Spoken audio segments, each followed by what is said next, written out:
जय Hind and hello guys, स्वागत है आपका आपके अपने यूट्यूब चैनल ज्ञानदे होस्ट में। एंड इस वीडियो के अंदर आपको बताने वाला हूं RVUNL JEE and junior assistant vacancy 2026 online form के बारे में कि कैसे आपको ये फॉर्म फिलअप करना है। गाइस ये वैकेंसी आपकी 2005 पोस्ट पर निकाली गई है और इसमें आपकी JEE जूनियर असिस्टेंट की पोस्ट है और साथ ही कमर्शियल असिस्टेंट की वैकेंसी है। इसके अलावा जूनियर अकाउंटेंट की भी पोस्ट है।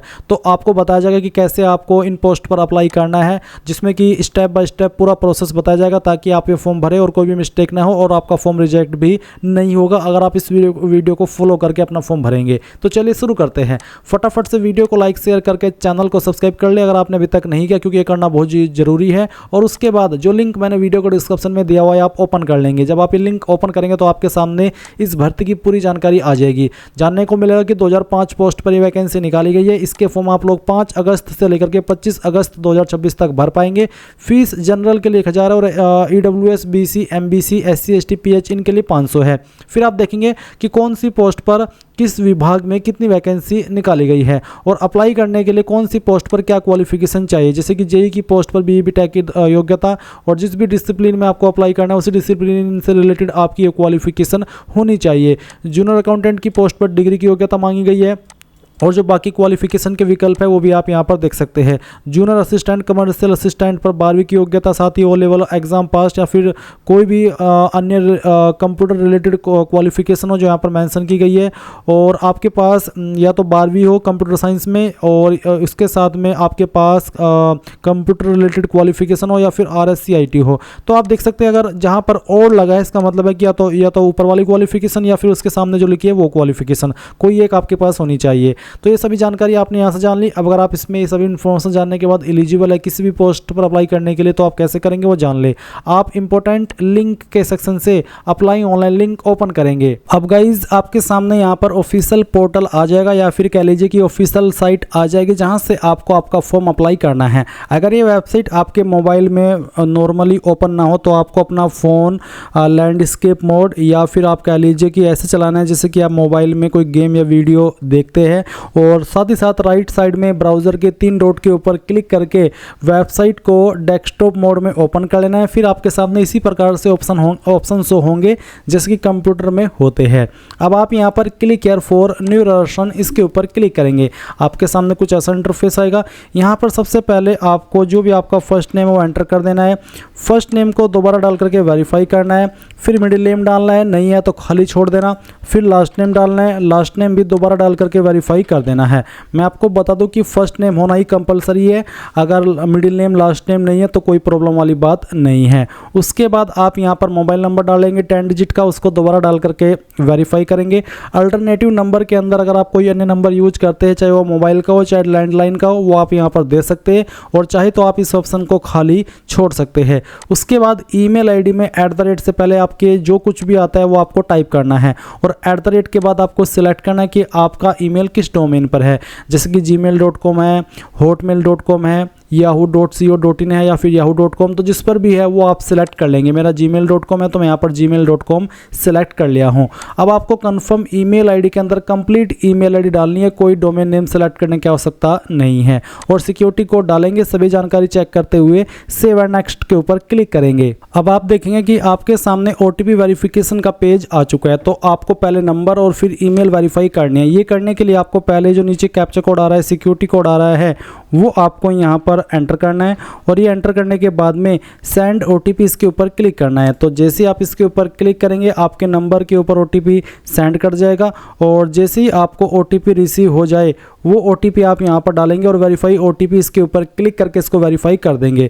चलिए मुझे यहाँ पर OTP मिल चुका है। मैं ये OTP रियल टाइम में आपको डाल करके दिखा देता हूँ। मैंने OTP डाला, वेरीफाई OTP क्या देख लीजिए, नंबर वेरीफाई हो चुका है। सेम वे में अगेन जो सिक्योरिटी कोड है आपके सामने वो यहाँ पर आप डालेंगे और सेंड OTP कर देंगे। इसी प्रकार से आपको आपकी ईमेल चेक करनी है। ईमेल पर भी आपको OTP सेंड कर दिया है। तो वो जो OTP अभी आपको मिला है वो OTP आप यहाँ पर डाल दीजिए और ये डालने के बाद में आप यहाँ पर इसमें क्या करेंगे, वेरीफाई OTP, इसके ऊपर क्लिक कर देंगे तो ये भी आपका वेरीफाई हो जाएगा। अब आप यहाँ पर नीचे की तरफ आपका फोटोग्राफ एंड जो सिग्नेचर है वो अपलोड करेंगे। पहले तो आपको यहाँ पर जो डिवाइस के अंदर आपका फोटो अवेलेबल है वो अपलोड करना है। तो आप क्या करेंगे, ब्राउज, इसके ऊपर क्लिक करेंगे और जहाँ पर भी आपकी फ़ोटो फाइल है वो आपको यहाँ पर सेलेक्ट कर लेनी है। ये सेलेक्ट करने के बाद ओपन करेंगे, आपकी फाइल यहाँ पर इस तरह से अपलोड होकर के आ जाएगी। अब गाइज जो लाइव फोटो आपको कैप्चर करना है, अगर आपको मोबाइल से करना चाहते तो क्लिक है टू स्कैन, इस QR कोड को अन्य मोबाइल से स्कैन कीजिए और अपना जो फोटो है वो मोबाइल से कैप्चर कर लीजिए। और अगर आप कंप्यूटर से ही करना चाहते तो आप कैप्चर फोटो, इसके ऊपर क्लिक कीजिए, आपका कैमरा ऑन हो जाएगा, फिर आप कैप्चर के ऊपर क्लिक करके इसको कैप्चर कर देना और वो इस तरह से कैप्चर होकर के आ जाएगा। उसके बाद यहाँ पर टिक करेंगे एंड देन नीचे आपको आपका सिग्नेचर भी अपलोड करना है। तो जहाँ पर सिग्नेचर की फाइल है वो सेलेक्ट कर लीजिए। सिग्नेचर का साइज़ आपका 10 से 20 KB के बीच में रहना चाहिए। तो जहाँ पर भी सिग्नेचर की फाइल है बताए गए इंस्ट्रक्शंस के अकॉर्डिंग वो आपको सेलेक्ट करना है, ओपन करना है और यहाँ पर आपका सिग्नेचर आ जाएगा। फिर आप यहाँ पर टिक करेंगे और अब आप नेक्स्ट के ऊपर क्लिक कर देंगे। इसके बाद आपके सामने बेसिक डिटेल आएगी। तो सबसे पहले आपसे पूछे अप्लाई अंडर एडवर्टाइजमेंट नंबर। तो आपको यहाँ पर ये कैसे पता चलेगा कि कौन सा एडवर्टाइजमेंट नंबर किस पोस्ट का है। तो मैं आपको इसके लिए क्या बताना चाहूँगा कि जो लिंक मैंने वीडियो को डिस्क्रिप्शन में दे रखा है ये आप ओपन कर लीजिए, अगर अभी तक भी आपने ओपन नहीं किया। और ओपन करने के बाद इंपॉर्टेंट लिंक के सेक्शन में यहाँ पर दो आपको ऑफिशियल नोटिफिकेशन PDF मिलेगा, एक है JEE का और दूसरा है junior accountant and junior assistant commercial assistant 2। तो दोनों आपको यहाँ पर ओपन कर लेने हैं, जैसे कि मैंने दोनों को ओपन करके रखा है। ये जो आप यहाँ पर इसमें देख पा रहे अभी ये है आपका बाकी पोस्ट का, और ये जो आप अभी देख पा रही है आपका JEE की पोस्ट का। इसमें आप यहाँ पर देख सकते हैं एडवर्टाइजमेंट नंबर लिखा गया है, इसमें 2703 और इसमें है आपका 2702।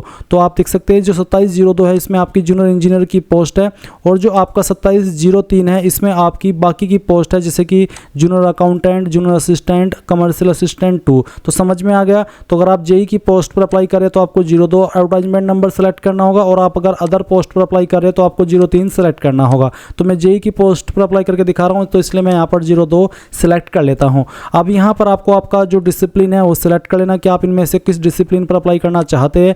और फिर आपसे पूछा कि state from where category certificate issued, कौन सी स्टेट से आपका कैटेगरी सर्टिफिकेट इशू हुआ है।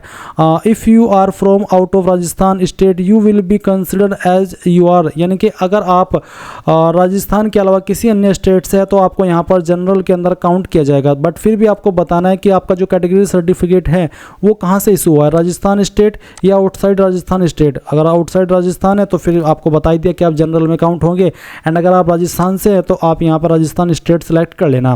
फिर आपकी कास्ट कैटेगरी कौन सी है वो आपको यहाँ पर सेलेक्ट कर लेना है। उसके बाद गाइज आप यहाँ पर देखेंगे if BC MBC whether you belong to, अगर आप BC या MBC कैटेगरी से आते हैं तो आपको बताना है कि आप क्रीमी लेयर है या फिर नॉन क्रीमी लेयर। ये डिटेल आपको आपके सर्टिफिकेट के ऊपर देखने को मिल जाएगी। उसके बाद यहाँ पर आएगा प्रेफरेंस ऑफ कंपनी, तो इसमें एक ही ऑप्शन आ रहा है कंपनी का, तो चलिए हम इसको सेलेक्ट कर लेते हैं। अगर आपके सामने यहाँ पर मल्टीपल कंपनी को प्रेफरेंस देने का ऑप्शन आ रहा है, जैसे कि प्रेफरेंस कंपनी 2, 3, 4, 5, तो आपको यहाँ पर जिसको जिस नंबर पर प्रेफरेंस देनी है वो सिलेक्ट कर लेना है। उसके बाद state of which you are bona fide resident, कौन से स्टेट के आप स्थायी निवासी है वो आपको सेलेक्ट कर लेना है। उसके बाद are you applying under TSP, यानी कि क्या आप TSP एरिया से फॉर्म भरना चाहते हैं, अगर हाँ तो यस, नहीं तो आप नो करेंगे। अगर आप नो करेंगे तो फिर गाइज आपके सामने ऑप्शन एक्टिव नहीं होंगे। अगर आप यस करेंगे, आप TSP एरिया से अप्लाई कर रहे हैं तो आपको बताना है कि आप कौन से डिस्ट्रिक्ट से बिलोंग करते हैं। जो TSP एरिया के अंदर डिस्ट्रिक्ट आती है वो ये सब है, इसके अलावा की जो डिस्ट्रिक्ट है वो TSP एरिया में नहीं आती। फिर आपको TSP सर्टिफिकेट नंबर देना होगा, डेट ऑफ इशुएंस बतानी होगी, साथ ही preference for selection between TSP and non TSP, यानी कि आप चाहते हैं कि आपको प्रेफरेंस मिले कि मैं TSP एरिया को या नॉन TSP एरिया को सिलेक्ट कर सकूं, तो वो भी आप यहाँ पर बताएं कि आप TSP को दे रहे हैं या फिर नॉन TSP एरिया को। बट अगर आप अप्लाई कर रहे हैं बिना TSP एरिया के, यानी कि इन एरिया से नहीं आते जो यहाँ पर मेंशन की गई है, तो आप सिंपली इसमें नो कर देना। फिर आपको ये सब जानकारी देने की आवश्यकता नहीं पड़ेगी। फिर कैटेगरी बीइंग कंसिडर, कौन सी कैटेगरी में आप कंसिडर होना चाहते हैं। चलिए मैं यहाँ पर अपनी कैटेगरी सेलेक्ट कर लेता हूँ।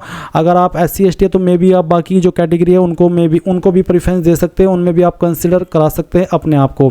अब आपको जो सर्टिफिकेट नंबर है वो यहाँ पर डाल देना है कास्ट का। फिर डेट ऑफ इशू, कब आपका सर्टिफिकेट जारी हुआ, ये आपको यहाँ पर सेलेक्ट कर लेना है। ये सारी डिटेल्स गाइज आपको आपके सर्टिफिकेट के ऊपर देखने को मिल जाएगी, आपको इसमें परेशान होने वाली बात नहीं है। उसके बाद आपसे पूछा कि क्या आप एक विकलांग कैंडिडेट अगर है तो यस, नहीं तो आपको नो करना है। फिर आपके सामने नीचे ये जो ऑप्शन है ये एक्टिव नहीं होंगे, क्योंकि इनका आंसर विकलांग कैटेगरी कैंडिडेट को ही देना होगा। ये एक और सवाल है विकलांगता से जुड़ा हुआ, जो कि है कि are you a person with specified disability covered. Basically ये भी इसमें यही पूछा कि क्या आप इस एक्ट के अकॉर्डिंग डिसेबल्ड है और आपको लिखने में प्रॉब्लम है, आपको उसके लिए स्क्राइब चाहिए, अगर हाँ तो यस, नहीं तो आप यहाँ पर नो कर देंगे। फिर नीचे की तरफ आएंगे और यहाँ पर आपसे पूछा कि क्या आप एक transgender others having affidavit and certificate as the provision of the transgender person. अगर आप ऐसे कैंडिडेट तो आप यहाँ पर यस कर देंगे, नहीं तो आपको नो करना है। फिर अपना जेंडर सेलेक्ट करना है, मैरिटल स्टेटस बताना है। फिर क्या आप एक एम्प्लॉय विद्युत निगम लिमिटेड के, अगर हाँ तो यस, नहीं तो आपको नो करना है। उसके बाद आपसे पूछा है कि whether are you repatriated from Pakistan during the 1971 Indo Pak war, यानी कि क्या आप 1971 का जो इंडिया और पाकिस्तान का वार था वो उसमें रिपार्टिएटेड हुए थे, अगर हाँ तो यस, नहीं तो आपको नो करना है। अगर आप फ्रेशर है, आपका इससे कोई लेना देना नहीं है, तो सिंपली नो कर देना। Are you an ex prisoner who had served under the government निगम on a substantive basis on any post before his conviction, यानी कि क्या आप एक कैदी थे और कैदी के रहते हुए आपने यहाँ पर गवर्नमेंट निगम को सर्व किया है, अगर हाँ तो यस, नहीं तो आपको नो करना है। फिर यहाँ पर पूछा कि क्या are you an imprisonment served candidate who was not average over age before his conviction.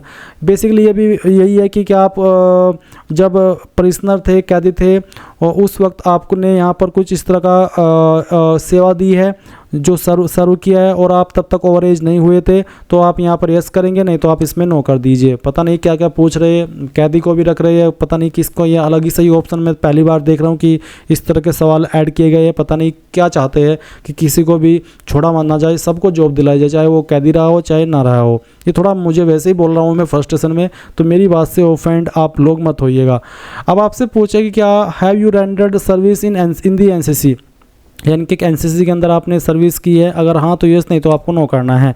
फिर are you an emergency commissioned officer ECO and short service commissioned officer एससीओज who has been released from the army, अगर आप ऐसे candidate हो जो कि army से इन post पर रह के रिलीज कर दिए गए, अगर हाँ तो यस, नहीं तो आपको नो करना है। फिर पूछा कि आप एक एक्स सर्विसमैन है या फिर डिसेबल्ड एक्स सर्विसमैन है तो यस, नहीं तो नो करेंगे, यस करके फिर आपको उसकी डिटेल्स भी देनी होगी। फिर पूछा कि क्या आप अप्रेंटिसशिप ट्रेनिंग किए हैं, अगर हाँ तो यस करके फिर आपको बताना होगा start date of apprenticeship training कब तक की थी वो, और अगर नहीं किया तो आप नो कर देना। Do you belong to Sahariyas category, अगर आप शहरियाज कैटेगरी से बिलोंग करते तो यस करेंगे और फिर उसकी इन्फॉर्मेशन भी देंगे, नहीं करते तो आपको नो कर देना है। उसके बाद religion to which you belong, कौन सा रिलीजन से बिलोंग करते हैं वो भी आपको सेलेक्ट कर लेना है। फिर क्या आप रिलीजियस माइनॉरिटी कम्युनिटी यानी कि अल्पसंख्यक समुदाय से आते हैं, अगर हाँ तो यस, नहीं तो आप नो करेंगे। उसके बाद आधार को कंसेंट देना चाहते तो आप यहाँ पर यस करके अपना आधार कार्ड का नंबर डाल देना और अपना पैन कार्ड का नंबर भी डाल देना। फिर नेशनलिटी में इंडियन सेलेक्ट कर लेंगे। अब सेंटर की प्रेफरेंस देनी है, इन्हीं लोकेशन पर आपका सेंटर रहेगा तो पहली चॉइस दे दीजिए, फिर आपको सेकंड चॉइस देनी है, उसके बाद में थर्ड चॉइस देनी है, फिर यहाँ पर आपकी फोर्थ चॉइस आपको दे देनी है अपनी मर्जी से, फिफ्थ चॉइस देनी है और फिर यहाँ पर आपकी सिक्स्थ चॉइस। इस तरह से आपको अपनी प्रेफरेंस दे देनी है। आपको जिसको जिस नंबर पर पहले नंबर पर प्रेफरेंस देनी है वो आप दे सकते हैं। इसके बाद डेट ऑफ बर्थ आपको देनी होगी, तो पहले डे, फिर यहाँ पर मंथ और जो भी ईयर है आपका वो भी आपको सेलेक्ट कर लेना है। उसके बाद do you have twin brother sister, क्या आप जुड़वा भाई बहन है, अगर हाँ तो यस, नहीं तो आप नो करेंगे। उसके बाद फादर नेम मदर नेम डालेंगे एंड यहाँ पर guys number of children on और आफ्टर 1/6/2002, अगर आपकी शादी हो चुकी है तो आपको बताना होगा कि आपके 1/6/2002 के बाद में कितने बच्चे हैं, उसकी संख्या लिखनी होगी। उसके बाद नीचे आएंगे और यहाँ पर आपको उनकी डिटेल्स भी देनी होगी, जैसे कि बच्चे का नाम, डेट ऑफ बर्थ और डिसेबल्ड है या नहीं, यस नो में आंसर करना होगा। उसके बाद में कुछ और सवाल है, ये उन्हीं के सामने एक्टिव होंगे जो कि मैरिड है, जैसे कि have you more than one wife husband living, क्या आपका कोई एक से ज़्यादा पति पत्नी जीवित है। हैव यू एक्सेप्टेड, क्या आपने डोरी या दहेज एक्सेप्ट किया था मैरिज में। और फिर है कि are you married to a person already having a spouse living, यानी कि क्या आपने उस बंदे से शादी की है जिसका पति या पत्नी की पहले से वाइफ या हस्बैंड है, तो आपको उसका आंसर करना होगा यस नो में। अब आता है एड्रेस फॉर कॉरस्पॉन्डेंस यानी कि प्रेजेंट एड्रेस, तो जो भी प्रेजेंट एड्रेस है वो आप यहाँ पर लाइन 1, 2, 3 के अंदर डाल देंगे। थोड़ा थोड़ा पार्ट आपके एड्रेस का तीनों लाइन के अंदर डाल देना। और डिस्ट्रिक्ट आपकी जो भी है वो डिस्ट्रिक्ट का नाम आपको यहाँ पर खुद से लिख देना है। स्टेट अपनी सेलेक्ट कर लेनी है और पिन कोड भी यहाँ पर डाल देना है। अब अगर आपका प्रेजेंट एड्रेस और परमानेंट एड्रेस सेम है तो यहाँ पर टिक कर देंगे, और अगर अलग है तो अनटिक करके अपना परमानेंट एड्रेस भर देंगे। फिर किस एड्रेस के ऊपर आप अपनी एप्लीकेशन फीस की GST इनवॉइसिंग सेंड करना चाहते हैं वो आप सेलेक्ट कर लीजिए। उसके बाद bank detail applicable for all सभी को देनी है। अकाउंट होल्डर नेम, किसके नाम पर बैंक अकाउंट है उसका नाम आपको यहाँ पर डाल देना है। उसके बाद में बैंक अकाउंट का नंबर, बैंक अकाउंट नंबर दोबारा डाल देंगे। बैंक एंड ब्रांच नेम, कहाँ पर और कौन सी ब्रांच है, जैसे कि मान लीजिए मेरा बैंक अकाउंट है सहारनपुर के अंदर और वो ब्रांच है कोर्ट रोड, तो मैं लिखूंगा कोर्ट रोड सहारनपुर, इस तरह से। तो इसी तरह से आपको आपकी बैंक एंड ब्रांच का नाम देना है।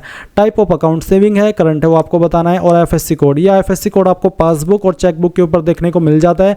साथ ही आप गूगल के अंदर अपने बैंक का नाम एंड ब्रांच का नाम लिख करके अगर सर्च करेंगे और फिर उसके बाद लिखेंगे IFSC कोड तो वहाँ से भी आप इसको प्राप्त कर सकते हैं। इसके बाद नीचे की तरफ आप आएंगे और यहाँ पर सेव एंड नेक्स्ट के ऊपर क्लिक करेंगे। अब आपके सामने यहाँ पर क्वालिफिकेशन, एक्सपीरियंस और लैंग्वेजेस का सेक्शन आ चुका है। तो यहाँ पर सबसे पहले आपको सीनियर सेकेंडरी एग्जामिनेशन यानी कि 12वीं की इन्फॉर्मेशन देनी है। तो आपने पास कर लिया तो आप इसमें पास सेलेक्ट कर लेंगे। डिग्री, सब्जेक्ट, स्ट्रीम, तो आपने कौन से सब्जेक्ट या फिर कौन से स्ट्रीम से किया है वो आपको बताना है। तो PCM, PCB, आर्ट्स, कॉमर्स आप यहाँ पर बता सकते हैं। और आप चाहे तो अगर इसमें वर्ड की कोई लिमिट नहीं आ रही है तो आपको यहाँ पर एक एक करके सभी सब्जेक्ट के नाम लिख देने जो भी आपके पास 12वीं के अंदर थे। और उसके बाद में डेट ऑफ पासिंग यानी कि कब आपने इसको पास कर लेता वो भी आपको यहाँ पर सिलेक्ट कर लेना है। पहले ईयर, फिर यहाँ से आपका मंथ और फिर यहाँ से डे, एंड देन आपको बताना कि आपके परसेंटेज कितने थे। अगर आपके नंबर CGPA के अंदर थे तो आप उनको परसेंटेज में कन्वर्ट करके यहाँ पर डाल देंगे। और क्लास क्या थी, मेरी फर्स्ट क्लास थी तो मैंने इसको फर्स्ट क्लास को सिलेक्ट कर लिया। अब आता है ग्रेजुएशन और इक्विवेलेंट, तो ये इसमें मैं पास सेलेक्ट कर लेता हूँ। फिर इसमें आपको बताना है डिग्री, सब्जेक्ट, स्ट्रीम, तो जो भी है वो आपको यहाँ पर सेलेक्ट कर लेना है। उसके बाद में कब आपने इस क्वालिफिकेशन को पास कर लेता वो भी आपको यहाँ पर इस तरह से सिलेक्ट करना होगा। फिर ड्यूरेशन ऑफ कोर्स कितने साल का था वो आप यहाँ पर लिख दीजिए। उसके बाद नंबर आपके कितने थे या फिर कह लीजिए कि आपकी परसेंटेज कितनी थी। जैसे कि मैंने आपको बताया कि गाइज अगर आपके नंबर CGPA में हैं तो आप उसको परसेंटेज में कन्वर्ट करके पॉइंट के साथ में यहाँ पर इस तरह से लिख देंगे। उसके बाद अपनी क्लास सेलेक्ट कर लेंगे। अगर आपने पोस्ट ग्रेजुएशन की है तो उसकी जानकारी भी सेम तरीके से भर देंगे जैसे कि मैं आपको भर करके दिखा रहा हूँ। आप स्टेटस सेलेक्ट करेंगे, फिर अदर सेलेक्ट करके यहाँ पर जैसे कि यहाँ पर मैं दिखा रहा हूँ ये आप भर देंगे। तो आपको ये इस तरह से भरना है। और इसके बाद में मैं यहाँ पर डेमो के लिए आपको फिल करके दिखा रहा हूँ। ये भर दिया आपने। उसके बाद में आप यहाँ पर देखेंगे तो यहाँ पर मैंने ये भर दिया है। उसके बाद आपको बताना है डेट ऑफ पासिंग, तो कब आपने इसको पास कर लेता वो आप यहाँ पर इस तरह से सिलेक्ट कर लेंगे। एंड देन यहाँ पर आपको ड्यूरेशन बताना है, फिर आपके नंबर कितने थे वो आप यहाँ पर एंटर कर देंगे। उसके बाद में आपकी क्लास सेलेक्ट कर लेंगे। और फिर PG डिप्लोमा या कोई प्रोफेशनल क्वालिफिकेशन है तो उसकी जानकारी भी आप यहाँ पर भर देंगे, नहीं तो खाली छोड़ देना। फिर पूछा कि आपके पास वर्किंग नॉलेज है of Hindi return in Devanagari script and knowledge of Rajasthani culture, तो आप यहाँ पर यस कर दीजिए। कोई एक्सपीरियंस है तो उसकी जानकारी भरेंगे, नहीं तो खाली छोड़ देंगे। फिर लैंग्वेज कौन कौन सी आती है वो आप यहाँ पर लिखेंगे। जैसे कि मैंने हिंदी लिखा, मुझे पढ़नी आती है, लिखनी आती है और बोलनी आती है। उसके बाद में जो सेकंड लैंग्वेज आपको आती है वो आप लिख देंगे और बताएंगे कि मुझे पढ़नी आती है, लिखनी आती है, बोलनी आती है तभी ऑन करना, नहीं तो आप इसको ऑन मत करना। और अगर आपको कोई तीसरी लैंग्वेज भी आती है तो उसका भी आपको यहाँ पर टाइप करके बता देना कि मुझे लिखनी, पढ़नी और बोलनी आती है या नहीं आती है। अब आप सेव एंड नेक्स्ट के ऊपर क्लिक कर देंगे। जैसे कि मैंने सेव एंड नेक्स्ट के ऊपर क्लिक किया तो मेरे सामने यहाँ पर एरर आया। इसमें बोला है कि only characters are allowed for senior secondary examination, यानी कि इसमें यहाँ पर सिर्फ कैरेक्टर ही अलाउड है, कुछ स्पेस शायद अलाउड नहीं है। तो मैं यहाँ पर ये स्पेस अगर मैं ख़त्म करूँ, चलिए मैंने इसमें ख़त्म कर दिया है। अब मैं देखता हूँ तो मेरे सामने कोई एरर नहीं आया, तो इसका मतलब है कि आपको स्पेस भी नहीं देना है। अब आप चलिए यहाँ पर सेव एंड नेक्स्ट के ऊपर क्लिक कर दीजिए। अब आपके सामने फॉर्म का प्रीव्यू आ चुका है। जो भी जानकारी अभी तक भरी है सभी को चेक करते हुए नीचे की तरफ आएंगे और फिर यहाँ पर आई एग्री इसके ऊपर क्लिक करके कंप्लीट रजिस्ट्रेशन के ऊपर क्लिक करके यहाँ से ओके कर देंगे। अब आप देखेंगे कि आपको लेफ्ट थंब इंप्रेशन अपलोड करने को बोला है। तो इसमें गाइस चूज फाइल के ऊपर क्लिक कीजिए और जहाँ पर अभी लेफ्ट हैंड का थंब इंप्रेशन है वो सिलेक्ट कर लीजिए। मैं चलिए आपको दिखा देता हूँ अपलोड करके। तो हमने ये फाइल यहाँ पर सिलेक्ट की और इसको ओपन कर लेते हैं। फिर आपकी फ़ाइल यहाँ पर इस तरह से आएगी, आप इसको ओके कर देना। अब आएगा हैंड रिटर्न डिक्लेरेशन। इसमें आपको क्या लिखना है मैं उसके बारे में अगर बात करूँ तो गाइज़ जो मैंने लिंक दे रखा है इस वीडियो के डिस्क्रिप्शन में, आप इसको ओपन कर लेना। ओपन करने के बाद में यहाँ पर आपको एज लिमिट से ऊपर की तरफ एक हैंड रिटर्न डिक्लेरेशन के नाम से हेडिंग मिल जाएगी। अभी इस वक्त तो नहीं है, मैं अपडेट कर दूंगा जैसे ये पार्ट कंप्लीट करूंगा वीडियो का, और वो यहाँ पर लाइन मिलेगी। वो लाइन आपको बस एज इट इज़ लिख देनी है। उसमें बस आपको आपका नाम रिप्लेस करना है, यानी कि जो जगह दी गई है नाम लिखने की वहाँ पर अपना नाम लिख देना है। बाकी जानकारी आपको या बाकी लाइन ऐसे ही लिखनी होगी जैसे कि वहाँ पर लिखी गई है। फिर वो फाइल आप यहाँ पर अपलोड कर देंगे, तो आप उसको लिखेंगे और उसका साइज़ 100 KB से कम रहना चाहिए। इस तरह से डिक्लेरेशन आएगा, फिर ओके कर देना। उसके बाद सिक्योरिटी कोड आप यहाँ पर डालेंगे और ये डालने के बाद में आपको यहाँ पर सेव एंड नेक्स्ट के ऊपर क्लिक करना है और यहाँ से ओके कर देना है।